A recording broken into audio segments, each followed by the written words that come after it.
Hey guys, so if you're dealing with nagging lower back pain that's not getting any better and you've tried everything, you are working out on your own, you have tried to strengthen it, you've stretched it, you have massaged it, you've foam rolled it, maybe you have tried physical rehabilitation exercises, you've tried pain medications, even gotten a cortisone shot or surgery, and it never really gets any better. Maybe it comes and goes, you have your good days, but your bad days are always there, or it's just nagging, constantly there. Either way, I've got something that can help. So I'm going to share a couple of things with you. I'm going to share a strength exercise that will actually help a few things, strengthening and mobility.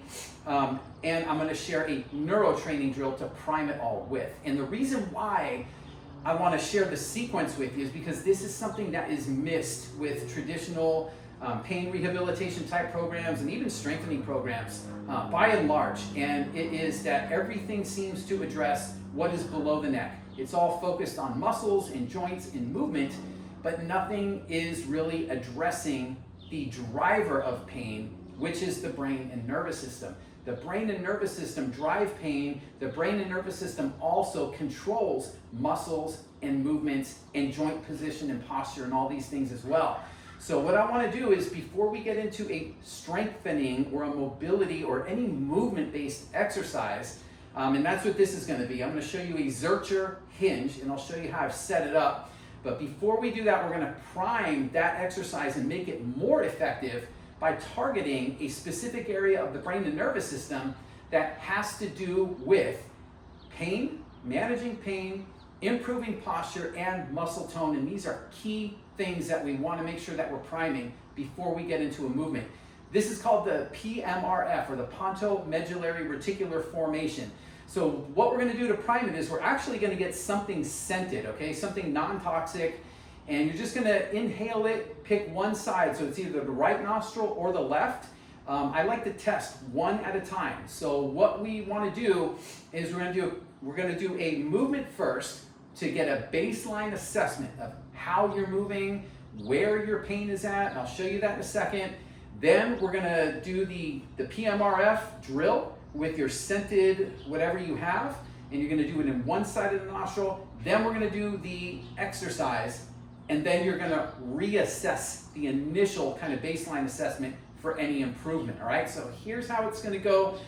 First thing that we want to do is we want to do some kind of an assessment. So an easy way to do it, since we're going to do a version of a hinge, is you can assess your hinge pattern. So I like to do like hands across the chest and just work through a typical hinge. Now, if you have a lot of pain, you don't want to push into pain. You just want to get to the point where you know that you're either starting maybe to feel the pain come on. Stop there, don't push any lower. It's not a flexibility exercise to see how far you can go. We want to see how much movement you get and what that movement feels like before you get pain, or right up into the pain point. So if pain is a limiting factor, you can assess with that.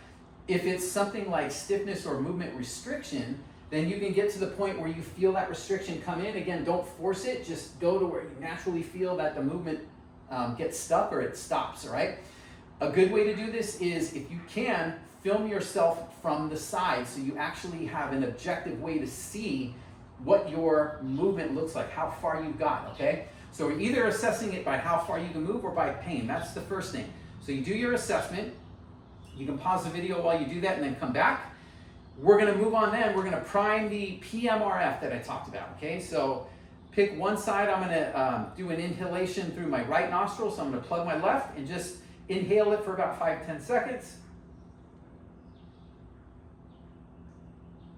And you want to make sure you use something that's scented, okay? So it's got to be, you want something that has a good scent to it. So I've got a peppermint essential oil. And then after that, now we're ready for the exercise. So again, the Zercher hinge, you can do this at a commercial gym with a cable stack machine. Put the pin in the cable stack, just use a bar. It could be a short bar that you got, one of those easy kind of bars, easy curl bars, anything. And if you don't have that, like me, I have a home gym setup. I have a barbell. I put a resistance band on each side of the bar, anchor it down, and we're ready to go. So the way that we're going to do this, I'm going to bring this right up here. I'm going to go through my movement. So I'm going to do just about maybe 3 to 5 repetitions. keeping the movement pain-free at all times, and not forcing the movement if you have any kind of restriction. So we're not trying to force it past anything.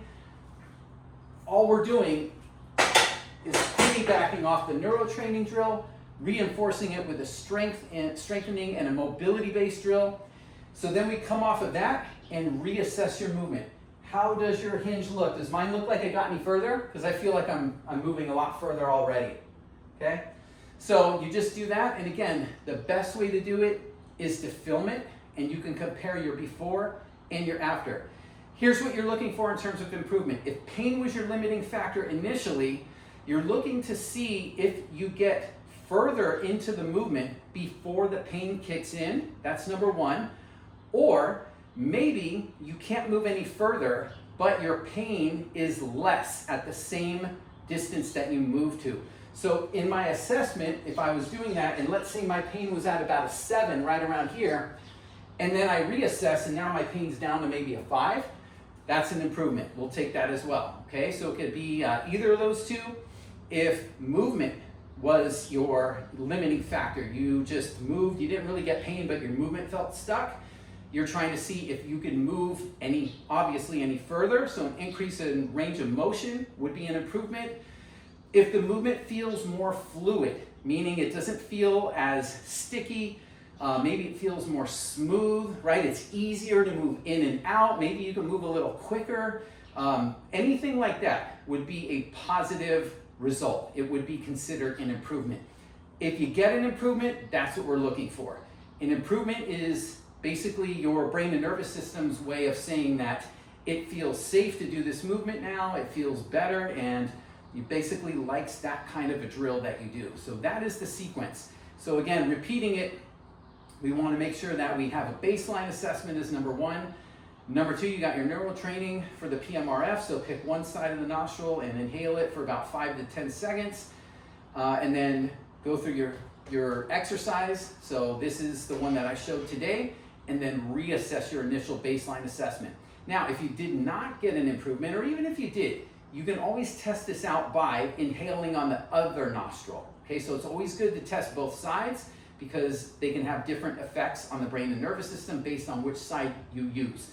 For example, if the right side, when I inhaled it, didn't result in an improvement, I could try the left side, and sometimes the left side might result in an improvement. So it'll let you know, not just the neural training drill that we're doing that works for you, but which side works best for you. So test it out, and I'm curious to know what results you got from this.